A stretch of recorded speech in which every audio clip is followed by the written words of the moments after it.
I hope makes everyone excited about the future missions that we're going to have and the exploration we're going to do and the science we're going to develop to make sure we can send Americans, mankind throughout the universe.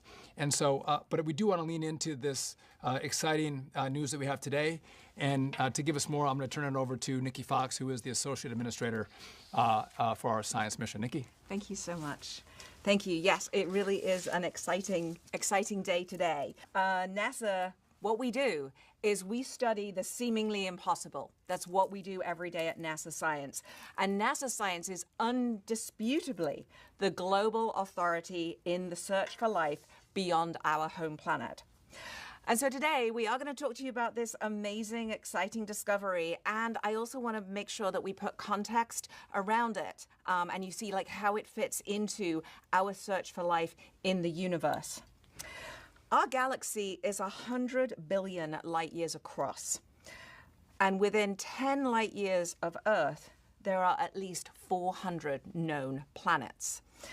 And that means there is a possibility, some would even say a probability, of life beyond Earth, including maybe even complex intelligent life. And today we are really showing you how we are kind of one step closer to answering humanity's one of their most profound questions, and that is, are we truly alone in the universe?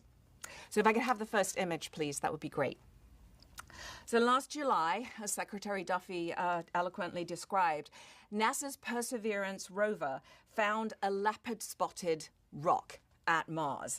And scientists immediately knew. It was interesting, we hadn't seen anything like that before on Mars. And we talked about it last summer. The moment we found it, we put out the images for everybody to see and everybody to share in the joy of NASA science. Mm-hmm. And, you know, today, we're really here celebrating that incredible hard work of the science team as they literally tried to prove it wasn't interesting. Maybe it's just something else. Maybe it's not, you know, the key result that we've been waiting for. And so they've done the analysis on these leopard spots, and we think they are potentially made by some sort of ancient life. This finding by our incredible Perseverance rover is the closest we've actually come to discovering ancient life on Mars. And if you can't tell, we're really excited about that. But, you know, I want to put it into context. It's a signature. It's a sort of leftover sign. It's not life itself. And it certainly could have been from ancient life, and that would have been something that was there billions of years ago, nothing that's current there.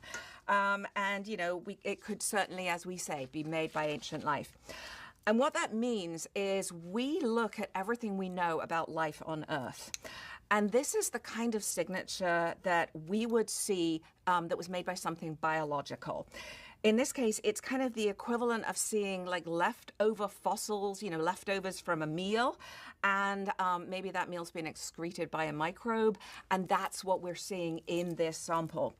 And, you know, again, as Secretary Duffy said, we don't know for sure that's what it is, and we won't stop after this first analysis. This certainly is not the final answer. But we have this first result, and we're sharing it with you, the world, and we are asking you to look and give you our analyses also. And that's what we do in NASA Science. This is, you know, how we find our information. It's part of that long journey. We ask a question, we design a mission that can actually go and address that question. We develop the technology, we build the hardware, we launch it into space. It takes the data, it brings back the information that we need here, we analyze it, and we come up with answers to those really, really tough questions. We've actually been studying Mars with, even as early as 60 years ago when we sent our first missions there to take pictures of Mars and tell us really that's quite an interesting place and we really do want to send humans there. And so we've been doing this so we can understand the planet so we are ready to send our humans there. We certainly, as we look forward, we plan to send more missions to Mars in support of the Artemis program, which we're really proud of. And it will open the door for humans to study and better understand the red planet, and perhaps even one day bring back Martian samples home for us to actually study here on Earth. And I want to underscore the point that NASA science discoveries do not just happen at random. They are the rewarding results from meticulous, long-term strategic planning. We send these missions to really address these incredible questions. And each new discovery helps us just, kind of drive what research is coming next. What missions do we want to design next so we can kind of take that full bench of tools with us to solve the problems of how best to support, to explore our solar system. First with robotic missions and then with humans.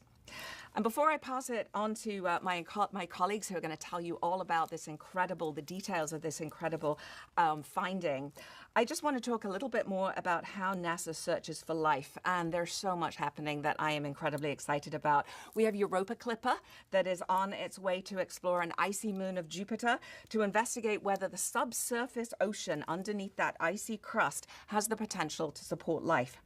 After that, we'll launch Dragonfly, which has been deemed the most exciting science space mission of your lifetime. And it's a drone, it's the size of an SUV, and it's going to be humanity's first airborne science mission to another world.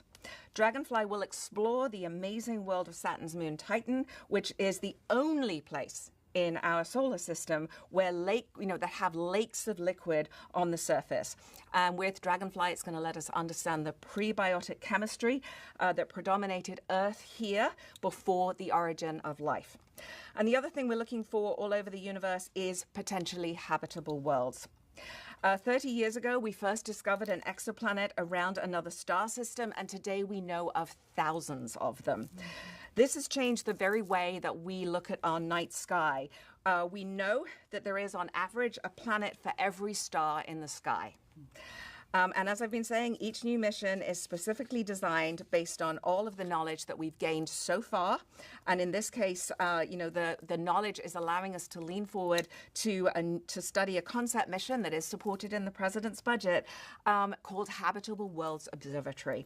And that will allow us to search for habitable worlds and for signs of life around 100 of our nearest stars. Super, super exciting. Mm-hmm. From its vantage point in deep space, it will observe a variety of critical targets for us to go and explore, for us to sort of put our fleet of telescopes staring at those, including our amazing James Webb Space Telescope, and of course our upcoming flagship mission that we launched in 2027, the Nancy Grace Roman Space Telescope. Super excited, yay Roman.